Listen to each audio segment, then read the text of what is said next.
Hello, thank you for joining me again. As ever, much appreciated. This time in front of one of my lovely clematis. I've got quite a few scattered around the garden. This one always gives me a lot of pleasure at this time of the year, especially as there are several birds' nests inside, so with regular monotony there are birds flitting in and out at this time of the year. There's also a lot of bees buzzing around, so I hope that they keep to the flowers and don't decide to land on me. So I'm going to talk about pride. When I was growing up, I was always told that saying I'd done something well, I was good at something, that was wrong, that was being boastful. But it's not. To me, there's a big difference between taking a pride in a job that you are doing, something that you've completed, something you've made, maybe a picture you've painted or drawn, maybe some clothes you've made or some craft work that you've done. There is nothing wrong with having pride in what you have achieved. If you start to boast about it, then that's a different matter. Do you know, I did such a good job with that. I really did. That's different. And I wouldn't like to have been like that. But I would like to have been able, at a younger age, to accept that it's okay to be proud of something that you have done.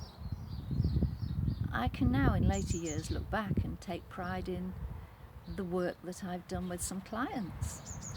Some obviously spring out. There was one young lady who had been very badly abused and always said, you know, I could never, ever, ever be in a relationship.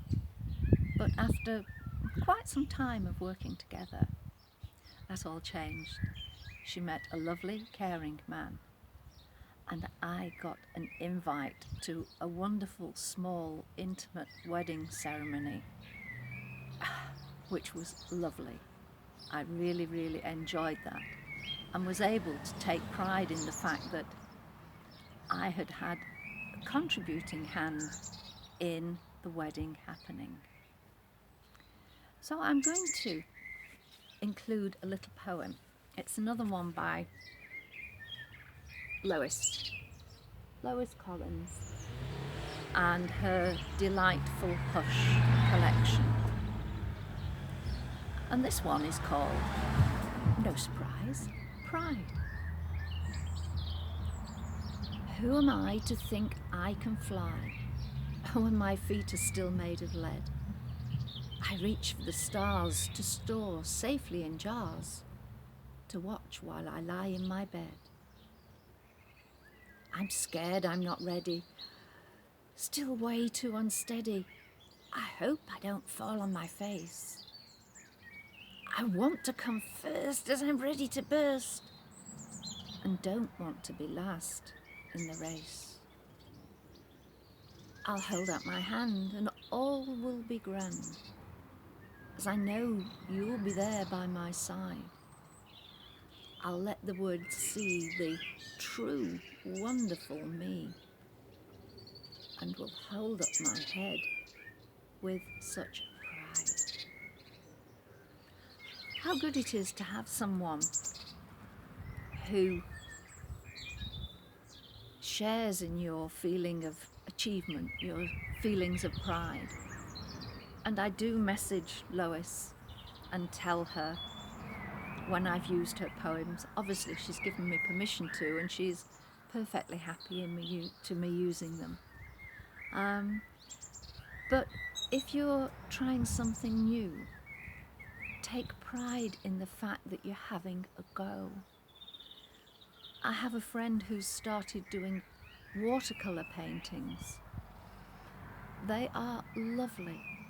She's not painted for a long time, but has taken up her brush again and is producing some really lovely work.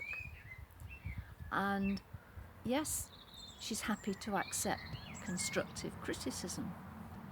But over on the Grayson Perry site that I'm on, with people contributing pictures of their artwork, of their poetry, as Lois does, of things that cross the boundaries between arts and crafts, most people say, great, that's lovely. Especially when somebody is able to open up and say, well, I did that to help my mental health. I'm really struggling at present. But you'll always get someone who will say, oh, that's not very good. Do you know, I wish that such naysayers would just pass on by.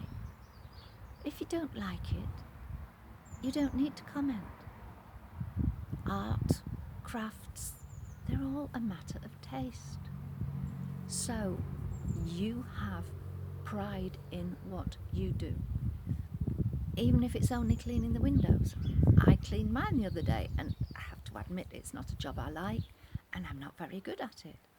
But when the sun came out the next day, there were actually remarkably few streaks, which for me is a plus. So I thought, hey, you didn't do badly there.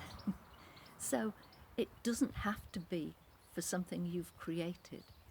It can be for the fact that you got out of bed when you were feeling so grim and would have rather have gone under the duvet for the rest of the day. Be proud that you took a deep breath and got up. That might be the biggest achievement for the day, but it doesn't matter. You achieved it. So take pride in your achievements, no matter how big, how small. Enjoy them.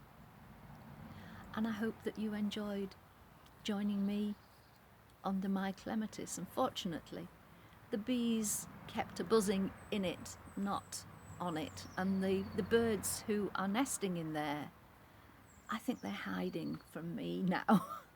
They'll no doubt be darting in and out as soon as I move away. So take care. Thank you so much for listening. Bye.